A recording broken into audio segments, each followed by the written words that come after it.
Vsem skupaj en lep dober večer z moje strani in strani ekipe mojpsihoterapeut.si. Danes vas lepo pozdravljam na poslovnem webinarju z naslovom Mentalno zdravje ali kako se soočiti z izgorelostjo. Današnji večer bomo, tako kot naslov kaže, posvetili temi izgorelosti.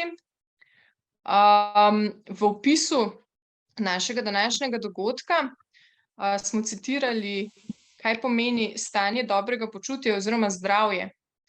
In nekako lahko pišemo, da kadarkoli na kateremkoli področju v življenju ni nekih pogojev, da bi se duševno zdravje ohranjalo in se lahko stres, ki je kratkotrajno, ki ga uspešno se soočamo z njim kratkotrajno, postane prevelik in se potem lahko začne kronično ponavljati. Naše zaloge energije potem izčrpa, to pa privede do stanja izgorelosti in življenjske izčrpanosti.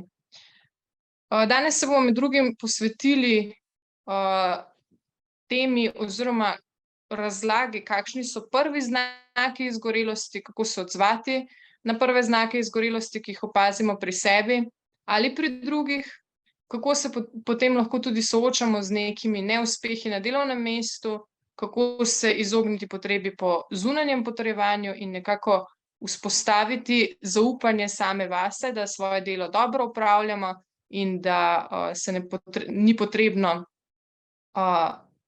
na svojem delovnem mestu uničiti in pustiti tam vse energije. Webinar snemamo, tako kot ponavadi. Lepo ste povabljeni, da med dogodkom vklopite kamero. Vaši mikrofoni so zaenkrat utišani. Med webinarjem vam bo Zlatko dal tudi možnost, da odgovorite na vprašanja na neki točki v chat. Ste pa tudi vabljeni, da postavljate svoje vprašanja med webinarjem v chat, jih bomo tudi na glas prebrali in odgovorili nanje. Zdaj pa danes predstavljam enega naših transakcijskih analitikov. Zlatko Bojanović je certificiran svetovalec za transakcijsko analizo. Terapevtska znanja je pridobival in še vedno pridobiva pri International Transactional Analysis Association in se tudi dodatno izobražuje na Univerzi SFU. Preko portala mojpsihoterapeut.si nudi osebno in online psihoterapijo. Lep dober večer, Zlatko, in ti tudi predajam besedo danes. Dobro. Zelo pomembno se mi zdi poudariti, preden začnem, da sem pač psihoterapevt pod supervizijo. To je pomemben podatek. Dobro, lepo pozdravljeni vsi skupaj. Sem vesel, da smo se zbrali v lepem številu, več kot 50 udeležencev. Današnji večer bo, upam, da zanimiv, malo interaktiven in v bistvu upam, da bo tudi nagovoril tudi teme, ki jih pričakujete in odgovore od današnje ure. Tema je zelo kompleksna, sem si zadal zelo kompleksno nalogo, se pravi, govoriti o mentalnem oziroma duševnem zdravju in izgorelosti ni enostavno. To je večplastna stvar in je prepletena in je zahtevna in ni enostavnega odgovora na to, kaj eno je in kaj drugo je. Ampak bo fokus bolj v tem mentalnem zdravju v povezavi z izgorelostjo. Se pravi, jaz danes pričakujem in si želim, da si danes nekako pridobite vsaj eno koristno informacijo po tej uri in bom zelo zadovoljen. Se pravi, izgorelost je ena taka zelo popularizirana tema zadnje čase. Moram reči, da sem bil praktično na vseh predstavah, na vseh eventih in sem prebral večino knjig. In me ta tema zelo zanima. Kar pa nisem dobil nekega odgovora, ki bi me zadovoljil vsega tega, kar sem videl in slišal. In to je ena bistvena zadeva, to, da je vsak človek drugačen. Torej, vsak človek je drugačen, noben ni podoben drugemu. In ker je pa drugačen, je tudi unikaten. In ker je unikaten, tudi ni nobenega univerzalnega odgovora na to, kako preprečiti, kako v bistvu preventivno delati na te stvari, oziroma ko pride do izgorelosti, kaj narediti. Se pravi, vsi doživljamo življenje na svoj edinstven način. Tako da To se mi zdi zelo pomembno razumeti, da smo unikatni. Jaz bi rad pač spregovoril na začetku o svoji osebni izkušnji, ki je bila približno 6 let nazaj, in sem ponosen, da sem tukaj živ in zdrav s svojo družino, ki mi je stala ob strani. To je bilo zelo težavno obdobje v tistem času, tudi za moje družinske člane, seveda, ki so nekako trpeli z mano, ko sem šel to trnovo pot, da sem tukaj in zdaj zadovoljen s svojim življenjem in sem prebrodil eno tako zanimivo pot, ki sem jo pač razumel kot nek izziv. Če koga zanima več o moji osebni izkušnji, si lahko prebere na spletni strani od mojpsihoterapeut.si. Naslov članka je Kdor ne dela, naj ne je. In ta članek govori ravno o tem, da smo pač specifični v našem okolju, in me je vedno zanimalo, odkje ta pregovor, kdor ne dela, naj ne je. Ker v bistvu, če gledamo malo strokovno iz transakcijske analize, je to lahko kar malo vprašljivo oziroma malo sporno in se dotika celo nekih driverjev, ki so don't exist, don't be important, kar so praktično driverji, ki so nekako, kako bi rekel, celo recept za izgorelost. Moramo pa pogledati v bistvu, zakaj in kako je nastal ta pregovor. Nastal v nekih zgodovinskih ekonomskih okvirih, ko je pač življenje včasih bilo zelo težko in če nekdo na kmetiji ni delal, pač so ga kar postavno gledali, zakaj ti zdaj ješ, ampak delaš pa nič. Se pravi, mi živimo v nekem okolju, če gledamo transgeneracijsko, smo pač dediči tudi nekih travm. In te travme niso tako daleč, vsegajo 1-2 generacije nazaj, kar pomeni naši starši, prastarši, so to nekako izkusili in podedovali naprej. Tako da jaz bi želel malo, da razbijemo tole, malo obrnemo na hec, pa bi vas vprašal, kaj bi vi danes rekli nekomu, oziroma kako bi vi spremenili ta pregovor, kdor ne dela, naj ne je. Kaj bi bilo recimo danes primerno nekomu reči v taki situaciji? Tako da bi vas prosil, če napišete v chat kakšno izvirno misel oziroma kakšno idejo, kako bi nekomu rekli z današnjega v bistvu časovnega okvira. Jaz imam tukaj par predlogov, se mi zdelo primerno nekako karkoli drugega, razen pač, da človek ne je, kar je brutalno. Tako da se veselim vaših odgovorov v chatu. Kaj je mentalno zdravje? Mentalno zdravje je kompleksna zadeva in ko sem razmišljal o tem, mi je nekako najbolj blizu bila razlaga enega športnika našega, ki sicer tekmuje za turško reprezentanco, je judoist. In je praktično to strnil v enem stavku in upam, da tale video lahko vidite. Sicer je v angleščini, ampak upam, da boste razumeli.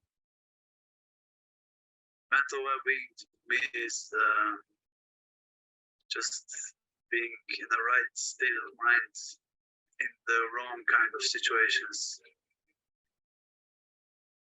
I came to realize that it's just another aspect to sports than physical preparation, and that's mental preparation.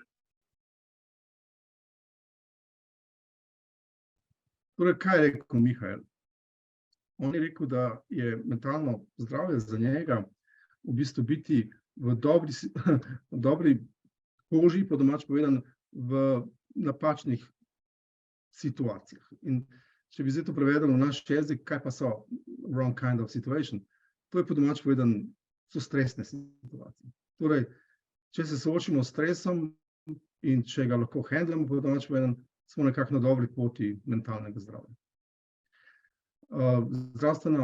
Svetovna zdravstvena organizacija definira mentalno zdravje kot stanje dobrega počutja, v katerem posameznik spozna svoje sposobnosti, se lahko spopada z običajnimi življenjskimi stresi, lahko dela produktivno in plodno ter lahko prispeva k svoji skupnosti. Se pravi, prvo moramo za sebe poskrbeti in potem nekako nadgradnja bi bila nek prispevek skupnosti. A ne? Se pravi, če pogledamo naslednjo definicijo, nekako se vrtimo okoli tega, ali lahko pač obvladujemo dnevni stres. Obrni se sam. In če pogledamo v bistvu podatke, ki jih imamo v Evropski uniji, nazadnje, ki so bile narejene, ankete in raziskave, govorijo, da so najbolj razširjene duševne motnje, nekako anksiozne motnje, nespečnost, depresivne motnje in tako naprej. Se pravi, ta odstotek je zelo, je kar v bistvu za mene šokanten, ne, da se v Evropski uniji kar 38% prebivalcev na tak ali drugačen način sooča z duševnimi motnjami, kar na koncu znaša, če seštejemo vse bolniške, kar nekaj milijard. In na zatožni klopi je seveda stres. In mu delamo krivico. Ne? Stres ima svojo evolucijsko nalogo, in sicer, da nas pripravi k temu, da se adaptiramo, da se prilagodimo nekim danim situacijam. Torej, v bistvu v osnovi stres ima svojo funkcijo in ga moramo razumeti, in če ta del razumemo, potem tudi razumemo, čemu je namenjen. In seveda, pride do situacij, ko je teh adaptacij preveč in naše telo tega ne zmore več. O čem govorimo? Govorimo o tem, da to je znan pregovor, latinski, zdrav duh v zdravem telesu.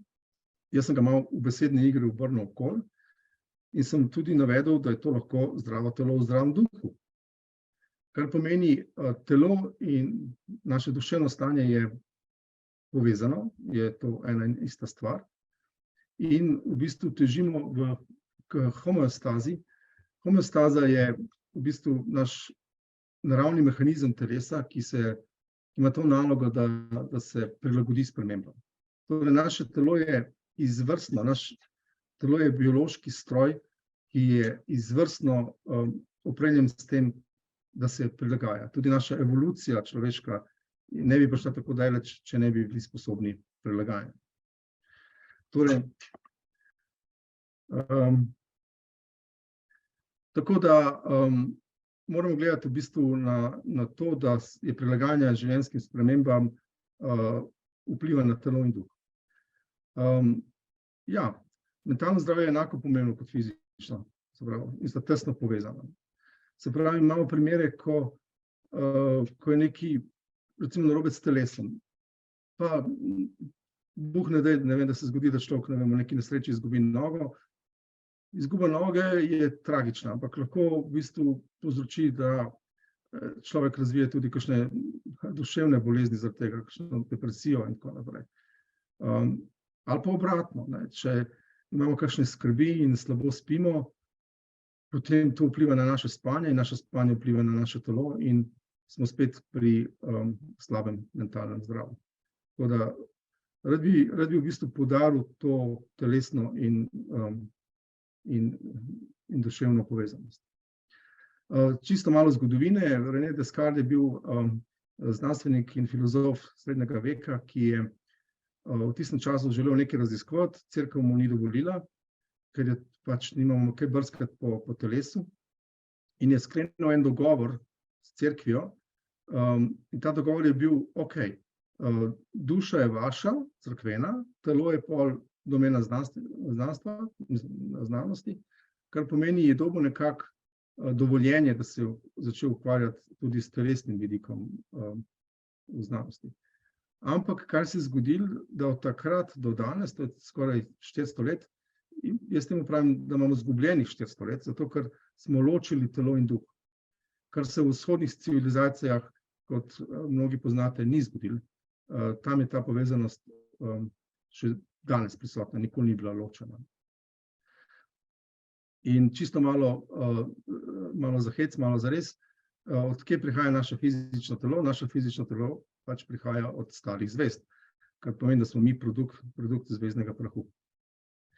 Mentalno zdravje, naše duševno počutje izhaja iz naših misli, spominov, čustev, stanja fizičnega telesa in okolja, kjer živimo.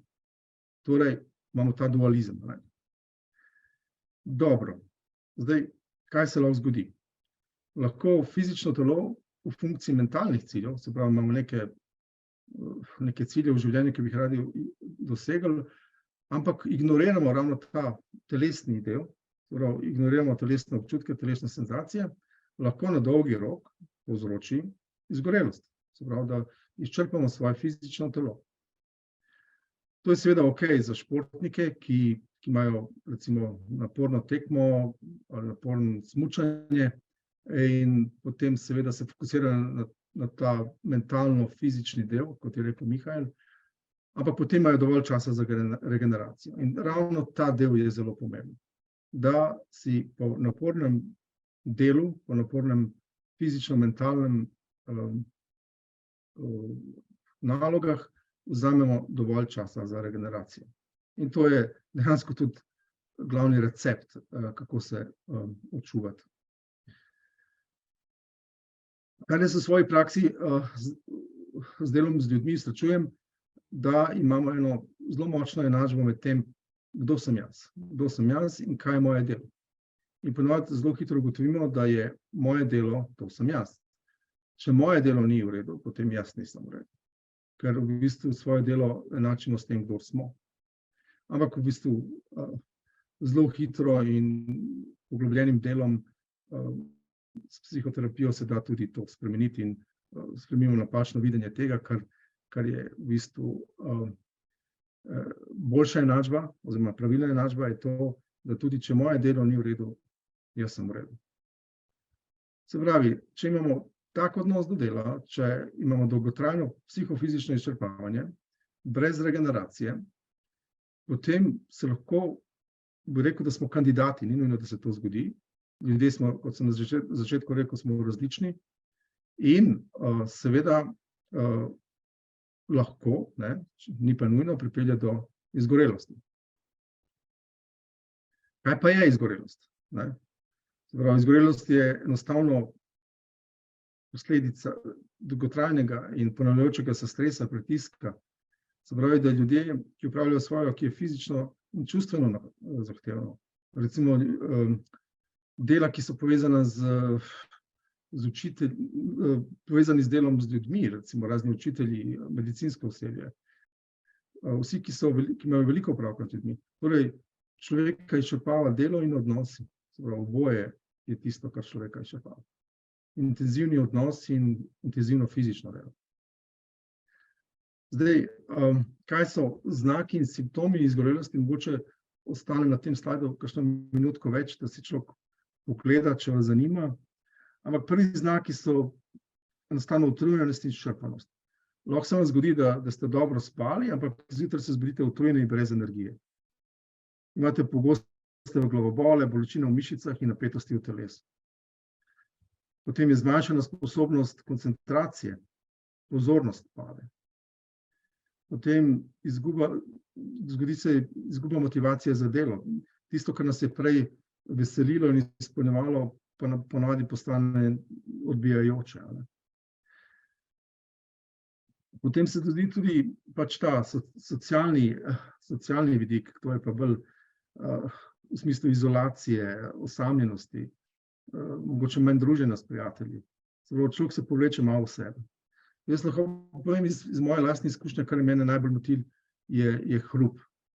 Se pravi, imenuje se mizofonija, to je nekaj, kar te moti mogoče enostaven pogovor, ali pa da greš v shopping center, pa slišiš ta trušč, če se samo obrneš in greš ven, ker enostavno ne zdržiš tega.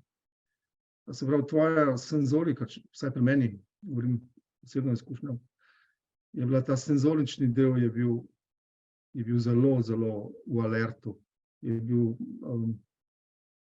kako bi rekel, ta amigdala in ta čustveni del je bil totalno razdrman. Ampak se je pomiril. Kar je pomemben vidik, razlikovati izgorelost in depresijo. Bi rad samo tukaj poudaril par par stvari, ki se tičejo razlike med enim in drugim. Izgorelost v bistvu ni nujno, da je depresija. Če vam najlažje razložim to na tak način, da recimo zelo radi hodimo v službo in nas to delo zelo, zelo veseli, ampak ko se zgodi taka izgorelost, potem je samo ta del, ki nas izčrpava, nas odbije. Mi smo lahko super volje in super razpoloženi tudi doma ali pa med prijatelji ali funkcioniramo na drugih področjih zelo, zelo dobro, ampak ko prideš do tega tako imenovanega stresorja, zelo tisto, kar ti je povzročil izgorelost, potem te to zelo odbije. In je to samo en ta vidik, lahko je več stvari, lahko je več stresorjev. Ampak, ko se soočaš s stresorjem, ti je bed, ko jih ni, ti je relativno ok. Depresija na drugi strani se pa ne izboljša tako hitro, kratkoročno gledano, in v bistvu z odmikom od stresnih situacij ne ublažimo tega občutka tesnobe in žalosti. Tako da to je pomemben vidik, kako razlikovati eno in drugo. Jaz bi se mogoče tle ustavil za trenutek, če so se pojavila kakšna vprašanja, oziroma če je potrebna kakšna dodatna razlaga. Kristina, ti lahko pogledaš?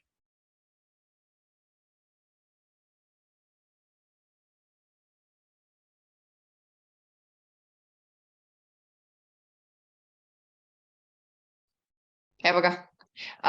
Nekaj je bilo komentarjev na tvoje vprašanje prej, ampak potem so se pa začela vprašanje, kje so običajni življenjski stresi ali psihiatrija upošteva telo kot del duševnega zdravja. Mogoče, če boš kar odgovoril.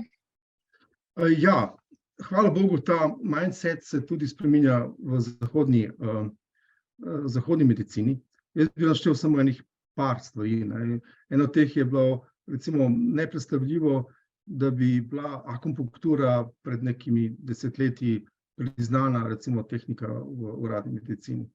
Danes je, na primer. Se pravi, danes tudi medicina razume telo kot vstopne točke do mentalnega zdravja. Tako da vse bolj prihajamo v stik s tem, da poskušamo teh, jaz pravim, 400 let nadomestiti in zakrpati, da pridemo bolj v stik s telesom. Tako da tudi na primarnem zdravstvu, se pravi osebni zdravniki, kolikor sem obveščen od klientov, razumejo vsakič bolj tudi telesne vidike izgorelosti in drugih mentalnih bolezni. Ja, potem pa je še en komentar, gospa je zapisala, ker sodim v skupino visoko občutljivih ljudi in empatičnih. Me zanima vaše mnenje oziroma nasvet glede našega odnosa oziroma pogleda na stres. Kako lahko postanemo odpornejši oziroma kako si lahko oblikujemo potek življenja, da bodo za nas zunanji izzivi, ki zahtevajo spremembe, manj napornih in posledično manj stresni. Če bi znal odgovoriti takoj na to vprašanje, bi dobil verjetno Nobelovo nagrado. Se pravi, lahko dam pa par napotkov. Eno od teh je v bistvu doziranje stresa. Se pravi, mi se ne moramo izogniti stresu, kot sem prej rekel, ima svojo evolucijsko nalogo. Lahko pa poskušamo v bistvu dajati si krajše cilje, se pravi, nekaj, kar naši možgani lažje predelajo. Oni vedno gledajo, koliko časa stvar traja, koliko je naporna in kaj je nagrada na koncu. Se pravi, lahko gledamo to kot mogoče neko nalogo, lahko si razdelimo na krajše intervale. Se pravi, če si naredimo na krajše intervale, pomeni, da si lahko v vmesnem času delamo tudi več pavz. Lahko v vmesnem času je zelo velike tehnike. Ena od teh je recimo očesni fokus, se pravi, lahko se na nekaj koncentriramo, porabljamo energijo in potem zaradi mene lahko gledamo čez okno v naravo, v nekem zeleno, daleč, zato da naredimo defokus oči. Se pravi, teh telesnih tehnik je ful veliko. Ena od teh je recimo tehnike sproščanja. Zelo, zelo pomembne so tehnike dihanja. Eni si recimo lahko danes naložijo celo aplikacijo, ki jih opozarja, da na vsako uro spijo kozarec vode in naredijo kratko dihalno vajo. Vse to ni nujno dolgo, ne. Se pravi, lahko so to par minutne dihalne vaje. Ampak v bistvu vedno to, da se opozarja na to, da smo v stiku s svojim telesom. Ne. Ali to z aplikacijo, ali sami sebe, ali z neko rutino. Najslabša stvar, ki se dogaja, in to vidim pri klientih, je to, da so izgubili stik s telesom. Se pravi, telo je naša res glavno senzorično orodje in moramo biti pozorni na to, kaj nam telo sporoča. Upam, da sem odgovoril na vprašanje. Še en komentar oziroma vprašanje. Je izgorelost povezana samo z delom?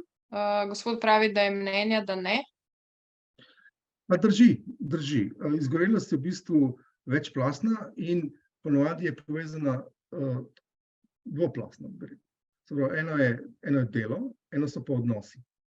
Se pravi, slabi medčloveški odnosi, stres. Si predstavljate, recimo, da ste nekje na recepciji na šalterju in vas vsak drugi pošlje nekam, pol na dolgi rok to ni okej, ne. Ali pa slab odnos, partnerski odnosi, ali pa odnosi starši. Velike poudarka na odnosih. To je, bom rekel, celo glavni vir slabih energij in tudi pol na koncu poti v izgorelost. Telesni vidik je samo še dodaten faktor. Naslednji komentar omenja, da je tudi gospa sodi v skupino predavatelja, torej preobčutljivosti na zvok, kot si je omenil, Zlatka, ropot in hrup, predvsem prometni. Potem sta pa še dve vprašanji, in sicer, če bi lahko še enkrat pokazali slike slajd znaki izgorelosti, mogoče če... Zdaj odgovor, za to... Ja. Povej, Kristina. Kar pove. Ne, glede te mizofonije bi samo omenil še to, to je mogoče samo indikator, kot sem prej rekel, moramo pač indikatorje take in drugačne imati resno. In če ta občutljivost na hrup, da se stopnjuje in da recimo vsakič težje prenašamo ta hrup, kar je v bistvu, če pogledamo v šoli, neizogibeno, ne. Pol je pa mogoče vprašanje, da človek pravočasno, ne, si vzame čas, se pravi, če se da dopust, če ne gre drugače, vpraša za bolniško, da rabi čas za recovery in se vpraša, kako lahko handla ta del, ne. Kaj lahko naredim, da ko ni nujno potrebno, da nisem izpostavljen tem držljajem, ker to so stresorji.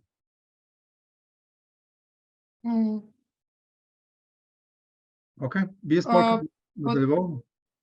Če lahko samo še ena, gospa prosi za še enkratno razlago 400 let manjka.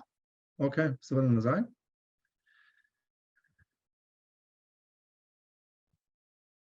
Okej, se pravi, če koga zanima, lahko pogleda zgodovino tega filozofa René Descartes.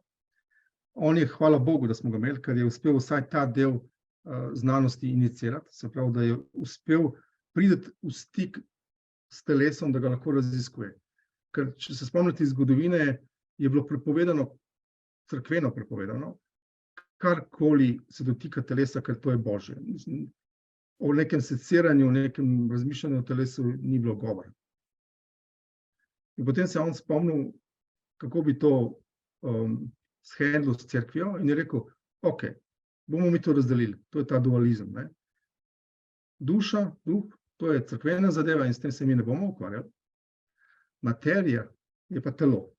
Se pravi, in cerkva je to pol v bistvu dovolila. Okej, naredili so eno kravjo kupočijo. In so potem prišli do tega, da so znanstveniki praktično lahko začeli delati. Ampak ločenost med duhom in telesom je še danes nekako prisotna, zato je nastal ta pregovor, kao zdravo duh v zdravem telesu. Ampak dejansko, hotel sem primerjavo narediti z vzhodnimi civilizacijami, ki nikoli niso imeli duha in telesa kot dve entiteti. To je eno. Upam, da sem to zdaj bolj razložil. In ker se to Hvala, zgodilo, se mogoče kar nadaljujemo, pa potem še kasneje še par vprašanj. Se pa kar pojavljajo, tako da super. Dobro. Začeli smo zdaj razmišljati o tem, kaj lahko naredimo. Kako lahko preprečimo, kako lahko naredimo preventivno, kaj lahko naredimo svojim bližnjim, mogoče prijateljem, sodelavcem. In začne se s preprostim vprašanjem, kako se počutim danes, resnično počutim danes. Kje v telesu čutim stisko, tenzije, kako sem danes. Se pravi, da začnemo prvo ne ignorirati telesne znake. In potem seveda kot Američani rečejo how are you doing, in potem ti začneš razlagati, kako si, in reče, vse to me ne zanima. Dejansko, ko vprašaš prijatelja in sodelavca, kako si, počakaš na odgovor, in resnično misliš, ko to vprašaš in te zanima. Potem pridemo do enega zanimivega vidika, ki sem ga jaz tudi okusil pri svoji osebni zdravnici, je bilo, da preden se je zgodila izgorelost, mi je rekla, ja, gospod Bojanović, pazite se nas. In jaz sem samo gledal, kaj pa to pomeni, kako je lahko, da pazim nas. Nisem razumel, kaj lahko za sebe naredim. Danes, ko sem prehodil to pot, vidim, da lahko veliko narediš. In začne se z sočutjem, se pravi do sebe, ljubezen do sebe, skrb do sebe, spoštovanje, usmiljenje. Velike teh pridevnikov, ki jih človek lahko aplicira kadarkoli do sebe. In tukaj se začne. Da se razumemo, cilj je v bistvu, da se počutimo ne vedno, da smo vsi happy skozi, to je nemogoče, ampak da smo ok, večino časa. To ne bi bil cilj. In kar sem jaz v svojem življenju do zdaj ugotovil in v praksi, da dihalne vaje, sproščanje, hobiji, čas za hrano, spanje. Spanje je zelo, zelo pomemben faktor. Se pravi, praktično, če po domače povedano ne spimo dobro 3 dni, 4. dan se bo to telesno že poznalo. Bomo razdraženi, bomo slabe volje. V bistvu opazovanje spanja je tudi zelo pomemben faktor. Kako spimo? Ali imamo redno rutino spanja? Prvič, če začnemo z koliko časa je potrebno za spanje. In po ugotovitvah znanstvenikov je to za odraslo osebo 7 ur. In zdaj, a jih te 7 ur kvalitetnih, a se prebujamo teh 7 ur? Kaj nas prebuja, če nas prebuja? Ali zjutraj ostanemo naspani, ali ostanemo zmatrani? To so vse faktori, ki jih treba upoštevati. In potem je tukaj ena taka body scan, če bi ga prevedel v nek mentalni pregled telesa. Je pomembno, da se ustavimo za trenutek in se sprehodimo v mislih od glave do peta in pogledamo, če so kakšni zastoji, kakšne tenzije, če nas kaj zvija, ali smo ok. Se pravi, da pridemo v stik s našim telesom. Dobro, zdaj kot transakcijski analitik pod supervizijo bi rad samo nagovoril par stvari, kar se tiče ego stanj. Ego stanja so ena od stebrov psihoterapije, ki se izvaja po transakcijski analizi in pač se deli na ego stanje odraslega, otroka in notranjega starša, ki ima tudi sicer nekatere poddomene. Če koga zanima transakcijska analiza, si lahko to prebere, kakšno osnovno knjigo od Erika Berna ali pa karkoli že. Kar hočem v bistvu vam povedati, je to, da ima, kako smo strukturirani, se pravi, psihološko strukturirani, ima tudi vpliv na to, kako se bomo odzivali na stres in kako bomo dejansko se adaptirali ali ne adaptirali na spremembe v življenju. In kar ugotavljam pri mojem delu, da so klienti v Sloveniji, vsaj pri nas tako izgleda, zelo strukturirani tako, da imajo velikega notranjega starša. In v tem notranjem staršu lahko poenostavimo, da se nahajajo na neke prepovedi in zapovedi, kaj je prav in kaj ni prav, In to so te notranji glasovi, ki nas potem, ko človek počiva, zdramijo in skočimo po konci in rečemo, ja, ni prav, da počivaš, moraš nekaj delati. In šele, ko si nekaj naredil, dobiš notranji glas, da pa je zdaj ok, če se malo spočiješ. Se pravi, mi smo zelo strukturirani v našem okolju in temu jaz rečem pretirano adaptirani, kar pomeni, da je premalo izražen ta notranji otrok. In ta notranji otrok je tisto, kar je svobodno, kar je igrivo, kar je veselo v nas, kar nas v bistvu lahko razveseli in pripelje do nekih stvari, ki jih resnično želimo. In cilj našega osebnega razvoja in psihoterapije nasploh je, da pridemo v nekako tako ego strukturo, ki je uravnovešena, se pravi, da je notranji starš, notranji odrasli in notranji otrok v ravnovesju. In da imajo vsi nekako svojo vlogo, kar jo imajo v psihični strukturi. A je kakšno vprašanje recimo glede tega? Kristina, a vidiš kaj? Zaenkrat smo bili še pri enih starejših tematikah mečkano, tako da ne, zaenkrat ne. Dobro. Se pravi, da povzamem naše okolje gledano transgeneracijsko, se pravi, kako smo živeli v preteklosti in kako smo dedovali neke vzorce, smo prišli do tega, da smo pretirano adaptirani in premalo svobodni. In premalo adaptirani, preveč adaptirani pomeni, da smo poslušni, da smo vljudni, kar pomeni, da smo precej dobri za druge, ampak slabi za sebe. Če to ima smisel, kar sem zdaj rekel. Dobri za družbo, kar pomeni, da so super delavci, zelo pametni ljudje, zelo angažirani, zelo vestni, zelo skrbni, zelo etično moralni, ampak se pri tem zelo, zelo slabo počutijo. Ne vsi. Cilj osebnega razvoja in psihoterapije je priti v ravnovesje. V ravnovesje s tem, da poslušamo tudi našega notranjega otroka, ki je lahko ranjen, ki je lahko užaljen, ki lahko je tudi na drugi strani vesel, lahko delo ene stvari, ene hobije, pa nekako ne pride do izraza. In ravno kot vse življenje je pač naš balans, ravnovesje, neko zaželeno stanje. Tudi za mentalno in telesno zdravje. Ok. Se pravi, vprašanja so se pojavljala med predavanjem, pa tudi verjetno se lahko kar jih lotimo, ampak preden gremo na vprašanja pa diskusijo, mogoče bi pokazal sam še par slajdov, to sta dva slajda, ki govorijo o programu Mira in ki govorijo o programu duševnega zdravja nacionalnega javnega zdravstva. In seveda moramo pač omeniti resolucijo Republike Slovenije, ki si je zadala visoke cilje v tem desetletju izboljšati mentalno zdravje prebivalstva. Tako da obstajajo portali, obstajajo programi, kar se nas tiče na tem portalu, ki smo danes, to je mojpsihoterapeut.si. Rad bi poudaril, da so tukaj zelo kvalitetni in certificirani terapevti, na katerega se lahko obrnete po lastni izbiri ali pa pomočjo administratorjev, ki vam lahko pomagajo pri izbiri. Torej, če so vam ta vprašanja ok, če bi kaj dodali, jaz bi zdaj mogoče odprl moment oziroma trenutek za razlago oziroma za vprašanja. Kristina, vidiš ti kakšno vprašanje?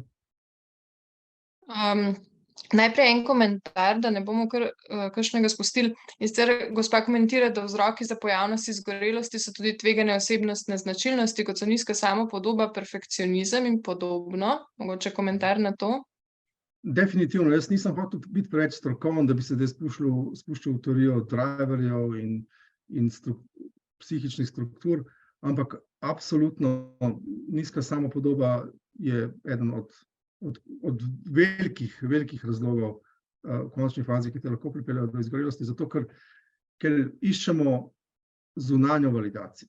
Se pravi, mi pri nizki samopodobi nam je potrebna potrditev od zunaj.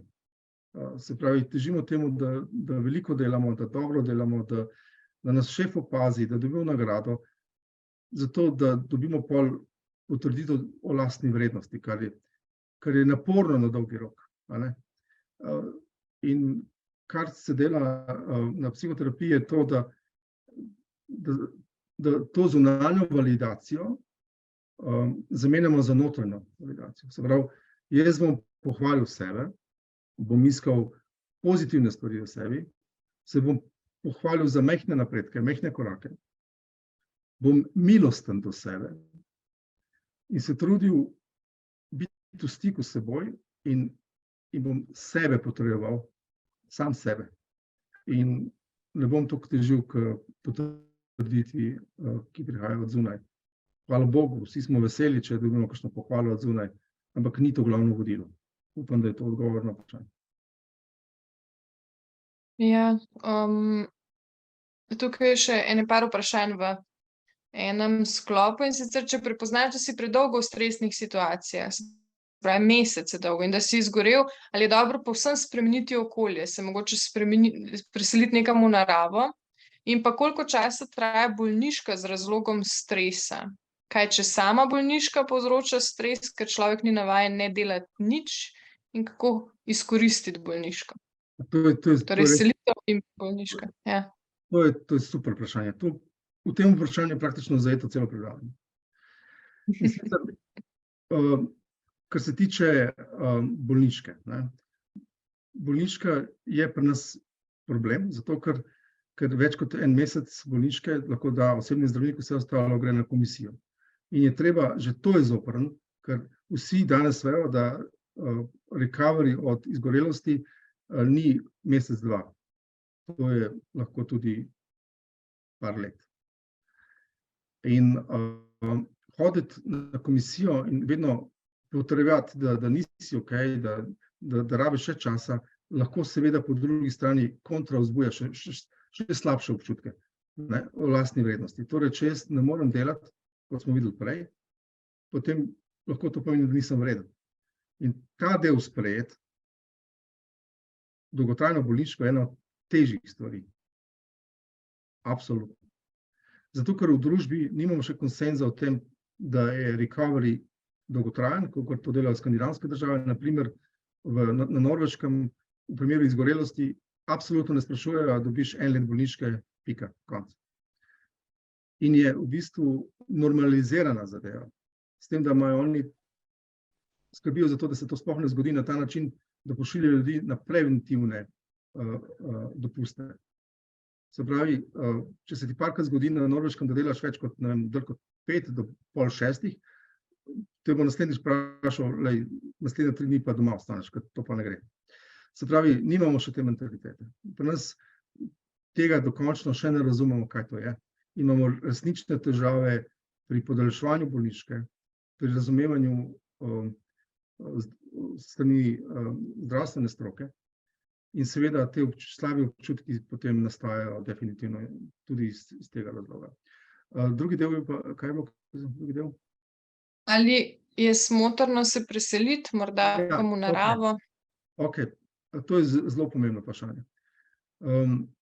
V fazi izgorelosti ne bi človek delal nobenih velikih sprememb. Ker je to lahko kontraproduktivno, ker lahko stvari v nekem visokem stresu, visoke razdražljivosti obžalujemo kasneje.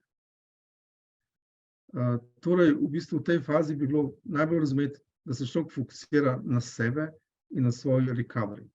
Ne toliko o tem, kaj bom naredil, pa kaj bo, pa kaj moram zamenjati, pa zdaj pustim službo, pa grem ovce past, pa sem pol v redu. Ne, ni to odgovor. Odgovor je v bistvu, da se posveti lastni stabilizaciji, če je potrebno tudi s pomočjo primarnega zdravstva. In ko je človek dovolj stabiliziran in ko občuti, da so njegove odločitve mogoče zdaj bolj preudarne, bolj sem prisoten, potem lahko začne planirati kakšne spremembe. ampak definitivno, ko je človek v velikem stresu, ni pametno delati velikih sprememb.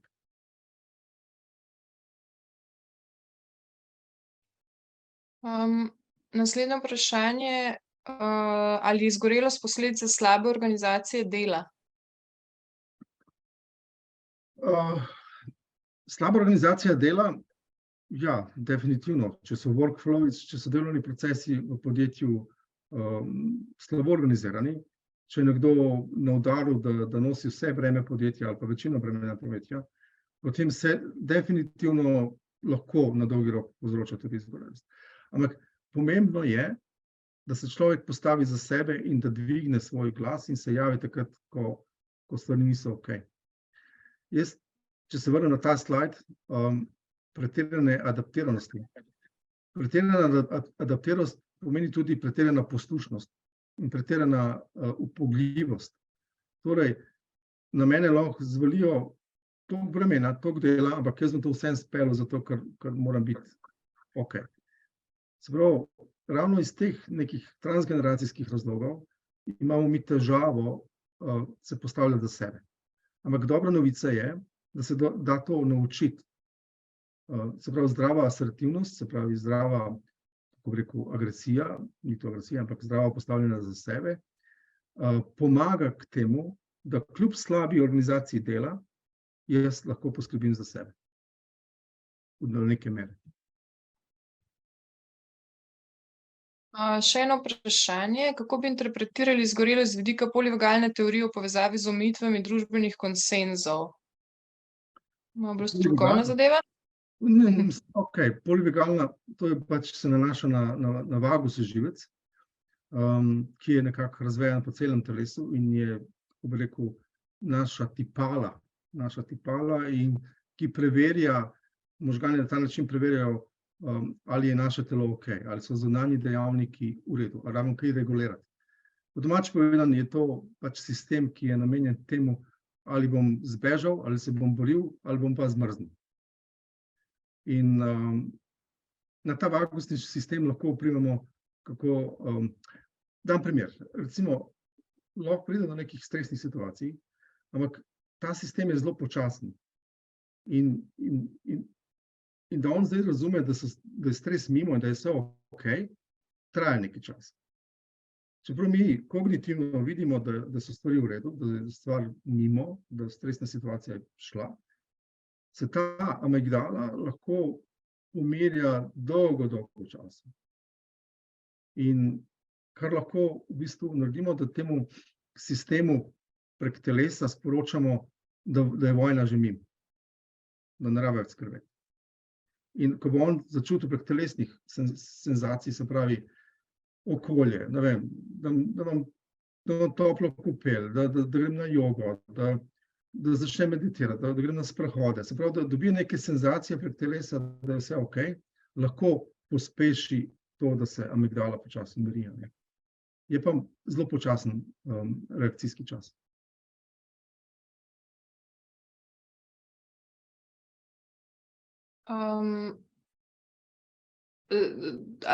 Eno vprašanje se navezuje, ne vem točno, na kateri točki je bilo, ampak ali se teh vzorcev naučimo ali so tudi dedovani? Super vprašanje. Če so vzorci, potem v transakcijski analizi se dotikajo skriptov, se pravi nekih navodil, ki so ponavadi nezavedni, ali precej nezavedni, ali polzavedni. Recimo, dogaja se nam, dam primer, vedno izberem isti tip partnerja. Se pravi, enkrat sem se ločila, pa spet dobim tazga, pa sem se ločila, pa spet dobim tazga. Zato, ker so v bistvu ti vzorci nezavedni in ponavadi iščejo potrditev. Skriptne odločitve ponavadi v življenju iščejo potrditve. In te potrditve se lahko v tem smislu, da partnerski odnos je za nič. Meni je mami rekla, da deci so zaenkrat in jaz samo menjam partnerje zato, da to potrdim. Tako da vzorci so prvič nadležni, drugič vsi vemo, da vzorce spreminjati ni enostavno.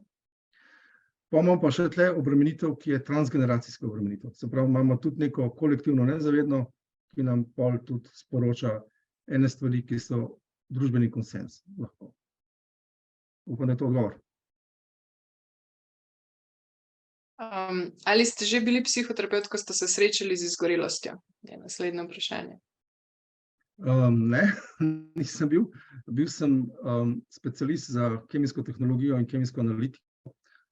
Prepotoval sem svojo Evropo praktično in sem se gnal do iznemoglosti. In ko ni šlo več, sem poiskal psihoterapeuta, ki je bil transakcijski analitik. In ker sem pač analitični človek in me zanima razlaga in funkcioniranje stvari, me ta stvar to prevzela, da sem hotel razumeti, kaj se mi je zgodilo. Ker moja največja šok, ko je bil ta trenutek, in ta trenutek si vsak zapomne točno datum in uro, me je zanimalo, kva pa je bilo to zdaj. Če bi angleško rekel, what the fuck happened.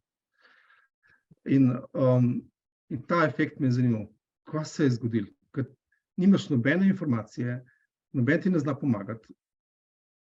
Enostavno si izgubljen v času in prostoru.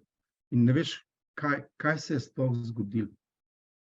In moje poslanstvo, ki ga zdaj razumem, je širiti enostavno to znanje in da si ljudje v bistvu preventivno razumejo, kaj se jim dogaja in da to preprečijo. Ker v bistvu včasih je potreben mogoče malo daljši počitek, kar je tudi so prepovedi in zapovedi, ki to preprečujejo, ampak včasih je potreben mogoče daljši in bolj kvaliteten počitek, kakor v bistvu pol, da se človek ukvarja leta s tem recoveryjem, ki je posledica praktično tega adrenalnega zloma, ko se ta cel hormonski sistem poruši, ampak v funkciji ohranitve telesa. Ne napačno razumeti, izgorelost je kar neka izmišljena stvar. To je v bistvu stvar, ki deluje približno tako. Če ti ne veš, kaj je za tebe dobro, bom jaz potegnil ročno zavoro in bom preprečil nadaljnjo škodo, ker očitno kaže, da kakor ti vodiš sistem, vodi v večjo škodo, kakor če ti jaz vzamem gorivo, kar je pač poenostavljeno rečeno hormonsko adrenalin je, in ti vzame gorivo. In ti reče, kot da bi recimo v avtomobilu odvzel bencin, zdaj pa počasi naprej. Ne? Tako da poenostavljeno to tako izgleda, ampak zelo poenostavljeno. Ena gospa je prijazno podelila svojo izkušnjo, ki bi jo v bistvu zelo z veseljem prebrala. In sicer izgorelost je predvsem pokazala na to, da sem imela slabo postavljene meje, predvsem zaradi ponotranjenega vzorca primera, kdor ne dela, naj ne je.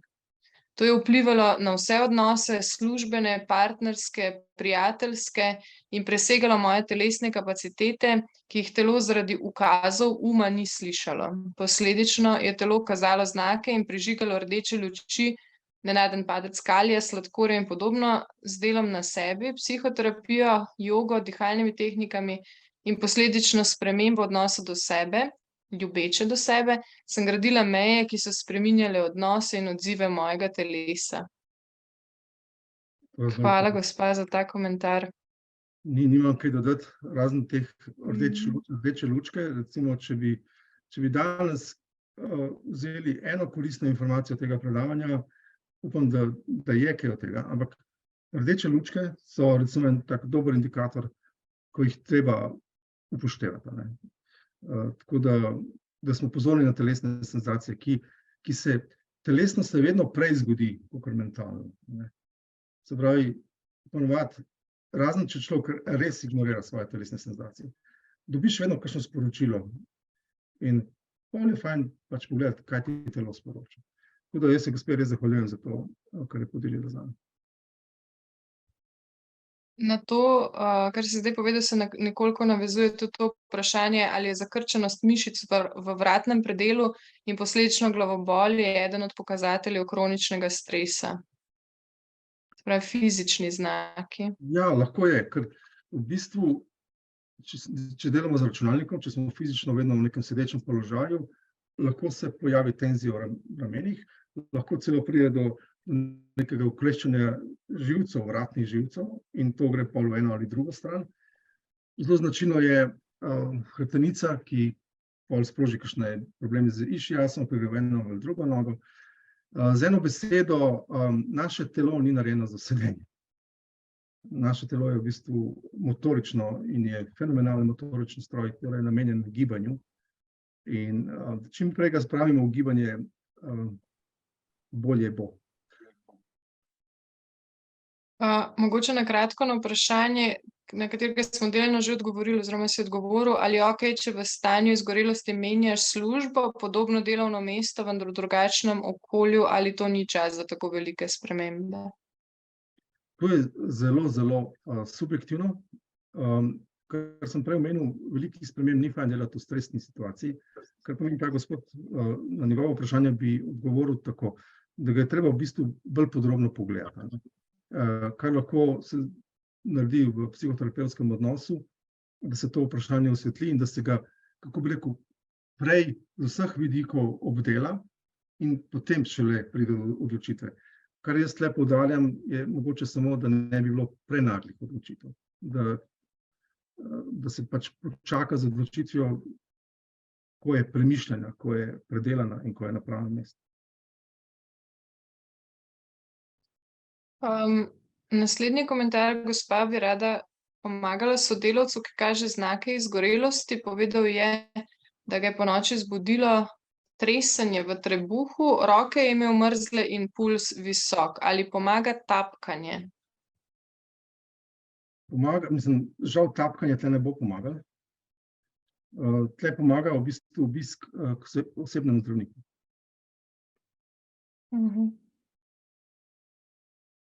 Naslednje vprašanje, kaj menite o kisikovih terapijah?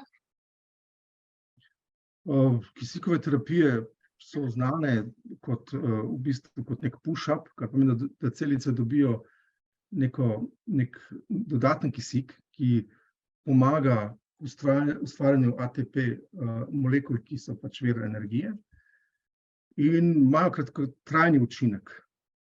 Torej je to samo obliž, ni pa rešitev. Kaj pa o antidepresivih v primeru izgorelosti? S tem vprašanjem se pogosto srečujem v praksi in po strokovni plati sem definitivno zagovornik antidepresivov v primeru, ko stanje ni tako dovolj stabilizirano, da bi človek lahko opravljal vitalnih osnovne funkcije. Se pravi, to so res primeri, ko človek ne more iz hiše, ne more vstati, ne more opravljati svojih fizioloških potreb. In ko se stanje stabilizira, potem jaz temu rečem, da imaš berglo, ki ti pomaga hoditi, ki ti pomaga raziskati in zaživeti na novo, in potem, ko si dovolj stabiliziran, lahko pričneš šele s psihoterapijo. Ampak kakor vidim v praksi, da večina ljudi tudi po izgorelosti ne potrebuje antidepresivov. In to je res osebna odločitev vsakega posameznika, kaj bo naredil v tem primeru. Ni pa enostavno. In v tem kontekstu je zelo, zelo pomembno imeti dobrega, zaupnega osebnega zdravnika, ki nekako v sodelovanju precenita, ocenita, kakšen je to setup, ali je to potrebno ali ne. Je pa tudi nekaj res, da smo imeli v preteklem letu, smo napisali v Sloveniji 1.600.000 receptov, ki se nanašajo na pomirjevala, na antidepresive. To je, videti je rahlo, blago rečeno, pretirano predpisovanje antidepresivov, mogoče ne za vsako stvar. Tako da je to res individualno v sodelovanju z osebnim zdravnikom.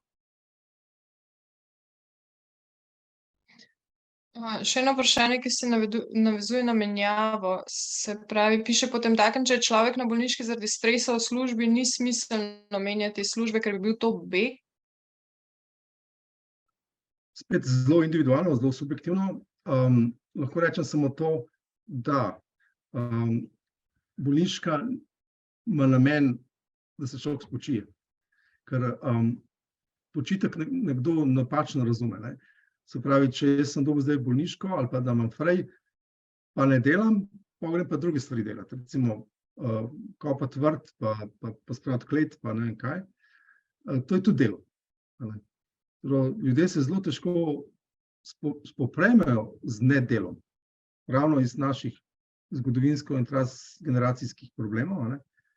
Ampak ta del je za tebe, zato da se človek spočije. In najtežje je v bistvu ta del spopadati se s slabo vestjo, s slabimi občutki v času nedela. Seveda je to tudi čas za razmislek. Kaj bom, kaj ne bom, kaj so moje prioritete in želje, kaj so moje vrednote. In jaz bi tukaj res poudaril, da človek se bolj ukvarja s tem, kaj so njegove življenjske vrednote, razen pač, da ne gre pospravljati kleta, pa kopati vrt, ampak mogoče izkoristi ta čas bolniške, da prevrednoti odnos do dela in da ugotovi, kaj so njegove resnične vrednote. Če gre sam s prijatelji, z družinskimi člani, če ne pa ne poišče strokovno pomoč. Na to navezujoče še eno vprašanje zdajle. Kako ste se vi spoprijeli z nedelom, kje ste imeli največje težave? Zelo dobro vprašanje. Najtežji del je bil nedelo. Se pravi, ne toliko nedelo, ja, v bistvu nedelo. Zato, ker moja vrednota je bila delo in da je delo uspešno in da je delo super upravljeno. Jaz sem pač še zmeraj bil sem bolj intenzivno specialist za eno področje v kemijski analitiki in mi je bilo zelo važno, da sem v Evropi med prvimi. In ta del je bil bad. Jaz več ne morem izpolnjevati svojih driverskih zahtev. Se pravi, nekaj, na kar sem ponosen, na kar sem dal izložbo. Ne? In je bilo tleva kriza, tleva ono, kako za vraga. In delaš v tej smeri, da bi šel naprej, a ne? In pol psihofizični sistem te pa pri tem ovira. Ne moreš. Ne more več, kako je bilo. Ker te vedno zabrenza. In pol mi je bilo to čudno. Mislim, kako zdaj ne morem popraviti svoje izložbe, ko je nekdo vrgel kamen na njega. Če razumete, kaj mislim.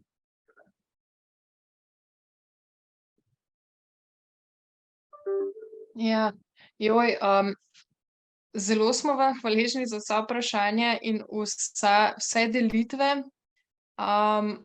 ampak mislim, da bomo mogli počasi zaključiti, tako da še kakšno zadevo preberemo, potem pa počasi zaključimo. In sicer, ali je občasna omotičnost tudi pomemben opozorilni znak, ki nakazuje na stres? Je to pokazatelj česa drugega, druge bolezni?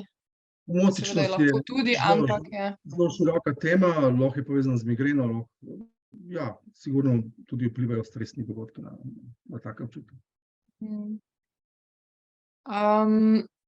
Bolj osebno, Zlatko, torej izgorelost vplivala na vaše zdajšnje delo, ki ga opravljate kot darilo? Zdaj lahko rečem, da ja. Na začetku sem rekel, kam je bilo to treba.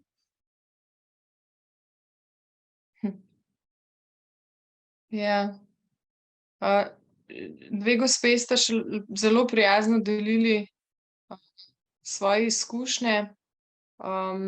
Mogoče, če jih preberem tudi to, potem pa res počasi zaključimo. In sicer gospa je delila, da je bila postavljena diagnoza izgorelosti, imela je 3 mesece bolniške, 3 mesece skrajšani delovni čas, nato težave s srcem, operacijo na srcu, sedaj pa spet bolniško. Telo je šlo v popolno sesutje kot posledica kroničnega stresa in mobinga na delovnem mestu. Delo, ki ga je opravljala v preteklosti, sedaj je opravljala 5 sodelavcev, ki ga je prej ona opravljala od 7 do 18 ure, ja, sedaj je opravljala 5 ljudi namesto nje.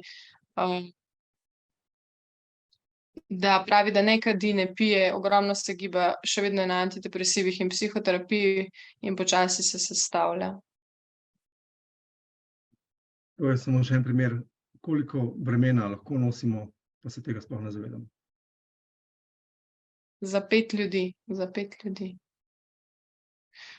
Druga gospa je napisala, da se je sama soočila z izgorelostjo konec lanskega leta. Začelo se je tako, da je že z muko odšla v službo, na koncu pravi, da sem se v avtu na parkirišču pred stavbo jokala, ker nisem mogla več. Bila sem za vse sama, kljub prošnji za pomoč, le te strani vodje nisem dobila. Še vedno sem na antidepresivih, stanje se je sicer izboljšalo, menjala sem službo, ampak se s težavami še vedno bojujem. Konec januarja sem ponovno padla, osebna zdravnica je mnenja, da je bila izgorelost le povod v depresijo. Ali je to možno? Ja, žal se te stvari lahko prepletajo. Kot sem prej omenil, telesni znaki lahko vodijo tudi v depresijo, ni pa nujno. Ampak ja, pogosto se zgodi, da lahko človek pride v neko tako stanje, ko je res depresivno, zato ker ne more več upravljati svojih običajnih funkcij. Že komentar, telo postane tudi odvisno od adrenalina, ki ga povzroča stres, ko se ustavimo, je naenkrat velik manko, praznina. To poznam, lahko rečem iz prve roke, ja, res je. Pa še zadnji komentar, ki ga bomo prebrali. Res smo zelo hvaležni za tako angažiranost in za toliko komentarjev, no. Torej še vzgojena v duhu pridnosti, ponižnosti. V življenju sem prevozila vse rdeče alarme telesa, ob bergli antidepresivov, dokler nisem delno izgubila spomina za nekaj časa. Sedaj tankam gorivo in grem dalje. Ja, res je. Zlatko, jaz mislim, da moramo počasi zaključiti, če nič drugega je pozno in dajmo se spočiti, a ne. Kdor ne dela, naj počiva. Jaz bi se zdajle na tej točki vsem najlepše zahvalila za vašo udeležbo. Zlatko, tebi pa res za čudovito strokovno in tudi doživeto predavanje. Zdaj ti pa predajam še zadnjo besedo. Ja, hvala vsem za tole uro, majčkeno smo čez, ampak kot rečeno, upam, da ste dobili vsaj eno koristno informacijo, ki vam lahko pomaga v svojem življenju. Kar bi rekel za na konec, mi grejo mravljinci po moji koži trenutno. Obstaja izhod, potreben je samo čas. Ampak to res ni fraza, ampak je čas za sebe, čas za bližnje, čas za družino in z dobro socialno podporo, ki so v prvi vrsti vaši bližnji, lahko pridete do cilja in to je v bistvu polno zdravje.